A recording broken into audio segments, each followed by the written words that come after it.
নমস্কার, আমার নাম রূপা রায়। আমি তেলিয়ামুড়া ডিএস মোটরের একজন কাস্টমার কেয়ার এক্সিকিউটিভ হিসাবে আমি কাজ করছি। স্যার, আপনার নামটা কি আছে আমি কি জানতে পারিনি? আপনার অ্যাড্রেস? আপনি এখন বর্তমানে হিরোর কোন মডেলটা চালাইতেছেন? কোন জায়গাতে কিনছিলেন?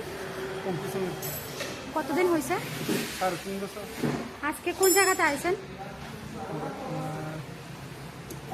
DS motor workshop. কিসের লিগে আইছিলেন? যখন আজকে আপনার মোটরসাইকেলটা নিয়ে আমাদের এখানে আইছেন, আমাদের এখান থেকে টেকনিশিয়ান, সুপারভাইজার আপনারা ওয়েলকাম জানাইছেনি। যে কাজটার জন্য আইছিলেন সেই কাজটা কমপ্লিট হয়েছেনি? যত টাকা জানাইছে তো টাকার মধ্যে হয়েছেনি? বিলের কপিটা পাইছেননি?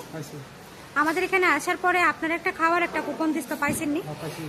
আজকে আপনার মোটরসাইকেলের যে টেকনিশিয়ানের কাজ করছে ওই কাজটা যদি আপনার কাছে ভালো লাগে, ওনার একটা নাম্বার দিতে লাগে। ভালো লাগলে 9 দিতে পারেন বা 10, মোটামুটি ভালো লাগলে 7 বা 8 দিতে পারেন। কত দিবেন? আজকে আপনার মোটরসাইকেল একটা পূজা দেওয়া হয়েছে, কিরকম লাগছে?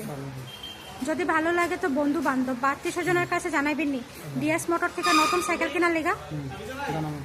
আজকের কাজটা যদি ভালো লাগে ওই কাজের জন্য আবার একটা নাম্বার দিতে লাগে। ভালো লাগলে 9 নাম্বার বা 10 নাম্বার যে কোনো একটা, মোটামুটি ভালো লাগলে 7 বা 8 যে কোনো একটা। আর মোটামুটি ভালো যদি কোনো কমপ্লেন থাকে ডিএস মোটরের সম্বন্ধে আপনি এটাও করতে পারেন। কোনো কমপ্লেন আসেনি আজকে? আজকে কাজের জন্য কত নাম্বার দিবেন? অসংখ্য ধন্যবাদ স্যার, আপনার এই মূল্যবান সময়টুকু দেওয়ার জন্য, ফিডব্যাকটা দেওয়ার জন্য। আপনার যাত্রা শুভ হোক স্যার।